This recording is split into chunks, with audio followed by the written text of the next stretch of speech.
เริ่มต้นที่หัวข้อแรกนะครับก็คือลำดับแล้วเราก็จะมาศึกษาคุณสมบัติของลำดับนะครับลำดับในทางคณิตศาสตร์นะครับก็สามารถเขียนแทนได้ด้วยเป็นเซตนี้นะครับเป็นเซตของ A1 A2 แล้วก็ A3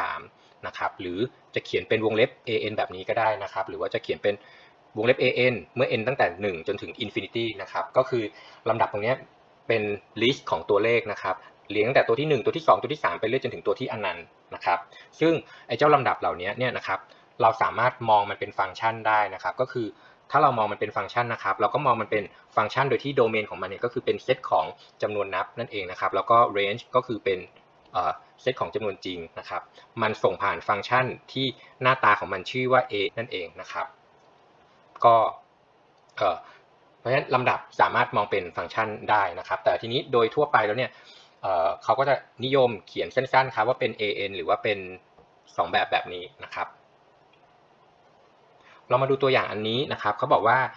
เขามีลำดับมาให้ครับหน้าตาเป็นแบบนี้แล้วก็ให้หาสูตรของ an นะครับดังนั้นก่อนที่เราจะหาสูตรของ an เราลองมาสังเกตก่อนนะครับไอ้เจ้าตัวตรงนี้นะครับเป็นตัวที่1ตัวที่2ตัวที่3แล้วก็ตัวที่4ตัวที่5นะฮะเพราะฉะนั้นเราสังเกตทีละจุดก่อนนะครับตัวเศษนะครับ3 4 5 6แล้วก็7เพราะฉะนั้นจะเห็นได้ว่าตัวเลขตรงเศษเนี่ยนะครับมันไล่เรียงไปเรื่อยๆเลยแต่ว่ามันเริ่มต้นที่3นะครับดังนั้นถ้า n เท่ากับ1ตัวเศษเป็น3 n เท่ากับ2ตัวเศษเป็น4นะครับนั่นหมายความว่าจาก1เปลี่ยนเป็น3เนี่ยมันเพิ่มไป2จาก2เปลี่ยนเป็น4ก็เพิ่มไปอีก2นะคะดังนั้นทำให้เราได้ว่าไอ้เจ้าตัวเศษเนี่ยนะครับก็จะกลายเป็น n บวกไปอีก2นั่นเองนะครับต่อมาดูที่ตัวส่วนนะครับ5 25 125 625 3,125นะฮะซึ่งถ้าเราลองเขียนให้อยู่ในรูปอย่างง่ายนะครับแยกตัวประกอบอะไรว่ามานะครับ5ตรงนี้เราก็จะได้กลายเป็น5ยกกำลัง1 25ก็คือเป็น5กำลัง2นะครับแล้วก็125ก็คือเป็น5ยกกำลัง3แล้วก็625ก็คือเป็น5กำลัง4และตัวถัดมานะครับก็กลายเป็น5ยกกำลัง5นะฮะดังนั้นตัวส่วนก็สังเกตได้ครับว่ามันเป็น5ยกกำลัง n นั่นเองนะฮะดังนั้นผมก็เลยเขียนตรงนี้ออกมากลายเป็น5ยกกำลัง n ทีนี้ยังมีอีก1ตำแหน่งครับที่เรายังไม่ได้นับรวมเข้าไปตรงนี้มันเป็นบวกอันนี้เป็นลบแล้วก็บวกลบแล้วก็บวกเพราะฉะนั้นจะเห็นได้ว่ามันจะเป็นบวกสลับลบบวกสลับลบไปเรื่อยๆมันเป็นบวกเมื่อ n เป็นเลขคี่และมันเป็นลบเมื่อ n เป็นเลขคู่นะครับการที่มันเป็นบวกสลับลบได้เนี่ยแสดงว่ามันมีลบ1เข้าไปคูณตัวมันเองตลอดเวลานะครับดังนั้นเราจะใช้ลบ1ยกกำลัง n เพื่อแสดงการที่มันเป็นบวกสลับลบนะครับแต่ทีนี้ครับเราต้องมาเช็คนิดนึงครับว่าไอ้เจ้าลบ1ยกกำลัง n เนี่ยตอนนี้เนี่ยนะฮะเราต้องการให้มันเป็นบวกเมื่อ n เป็นเลขคี่แต่ถ้าเกิดว่า n ของเราเป็นเลขคี่ตรงนี้เราจะได้ออกมากลายเป็นลบนะครับดังนั้นเราอยากให้เลขคี่เป็นบวกเราก็ต้องลบมันไป1นะครับเพราะฉะนั้นเราก็จะได้แล้วครับว่าถ้า n เป็นเลขคี่ก้อนตรงนี้ก็จะเป็นบวกนั่นเองนะครับเพราะฉะนั้นเราก็เลยได้สูตรของ an ออกมาหน้าตาตามนี้นะครับถัดมานะครับก็จะเป็นเรื่องของลิมิตของลำดับนะครับสมมุติว่าถ้าเรามีลำดับ an นะครับแล้วลำดับ an ตรงนี้มีลิมิตเท่ากับ l สัญลักษณ์ที่เราใช้นะครับก็คือเป็นลิมิตของ an เมื่อ n เข้าใกล้ infinity มีค่าเท่ากับ l ความหมายของมันก็คือว่า an เนี่ยนะครับจะมีค่าเข้าใกล้ l เมื่อ n เนี่ยมีขนาดเพิ่มขึ้นไปเรื่อยๆนะครับหรือถ้าเป็นนิยามในทางคณิตศาสตร์จริงๆก็คือถ้าให้เอพซิลอนมานะครับเราจะต้องสามารถหาไอ้เจ้าตัว n ใหญ่ไอ้เจ้าตัว n ใหญ่ตรงนี้นะครับมองเป็นเหมือนกับจุดเริ่มต้นที่ทำให้ทุกๆ n ที่มากกว่า n ใหญ่นะครับค่าของ an กับค่าของ l เนี่ยนะครับจะมีค่าห่างกันไม่เกินเอพซิลอนนั่นเองนะครับหรือพูดง่ายๆนะครับก็คือว่าตรงท้ายๆของลำดับ an เนี่ยนะครับมันจะมีค่าเข้าใกล้ค่า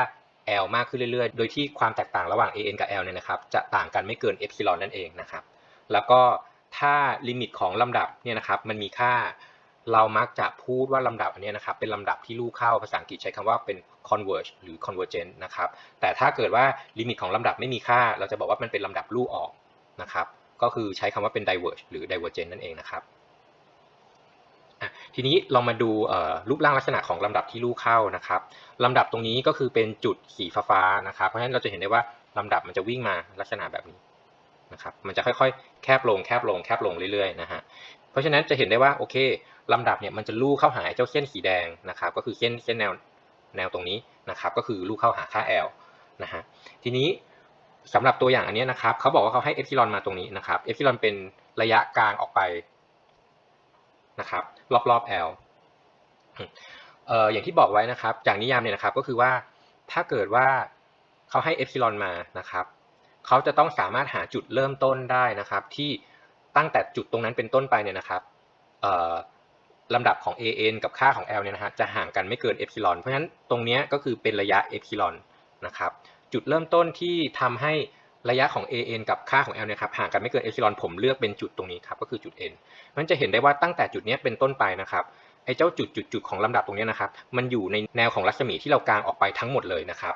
แต่ก่อน n ตรงนี้มันอาจจะมีบางช่วงที่ยังอยู่ในแนวเหมือนกันนะครับแต่ว่ามันก็จะมีบางช่วงที่ออกนอกแนวเหมือนกันนะฮะทีนี้ตัว n เนี่ยนะฮะมันเลือกได้หลายค่านะครับบางคนอาจจะเลือก n ตรงนี้อย่างตัวอย่างนี้เลือก n ตรงนี้นะครับบางคนอาจจะอยากที่จะมั่นใจมากขึ้นเลือก n เป็นจุดตรงนี้ก็ยังได้นะครับ n ตรงนี้ยิ่งเยอะยิ่งดีนะครับทีนี้ลำดับที่ลู่ออกเป็นยังไงนะครับก็คืออย่างเส้นสีแดงตรงนี้นะครับก็คือมันทะยานขึ้นไปเลยเพราะฉะนั้นมันไม่เข้าหาค่าอะไรทั้งสิ้นเลยนะครับหรือจะเป็นจุดสีฟ้าก็เหมือนกันนะครับมันจะวิ่งแบบนี้มันจะเห็นได้ว่ามันวิ่งขึ้นวิ่งลงวิ่งขึ้นวิ่งลงไปเรื่อยๆแบบนี้นะฮะเพราะฉะนั้นมันไม่เข้าหาค่าอะไรเลยทั้งสิ้นนะฮะลำดับ2ตัวนี้เป็นลำดับที่ลู่ออกนะครับหรือก็คือ diverge นั่นเองนะฮะแต่ทีนี้ครับไอ้เจ้าเส้นสีแดงเนี่ยนะฮะมันจะมีความสำคัญนิดนึงครับก็คือมันเป็นลำดับที่ลู่ออกแบบที่มันเพิ่มขึ้นไปเรื่อยๆนะฮะทางคณิตศาสตร์เขาก็เลยนิยามความหมายของมันเพิ่มเติมนะครับเขาบอกว่าเขาจะเขียนแทนลำดับที่ลู่ออกแบบที่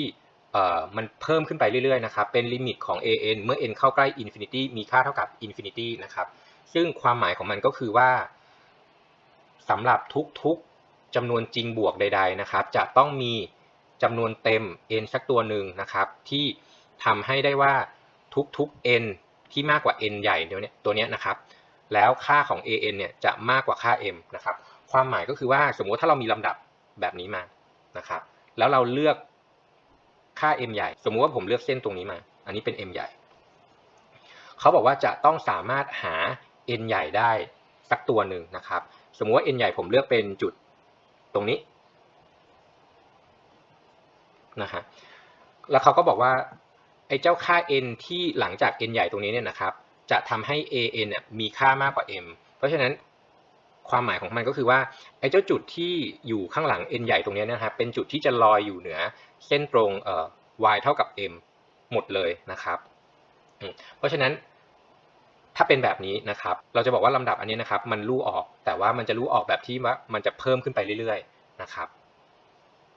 สรุปใจความสำคัญคือว่าถ้าเรามีเส้นมากั้นลำดับอันนี้นะครับมันจะต้องมีสักจุดหนึ่งนะครับที่เราจะพบว่าหลังจากจุดตรงนั้นเนี่ยนะครับ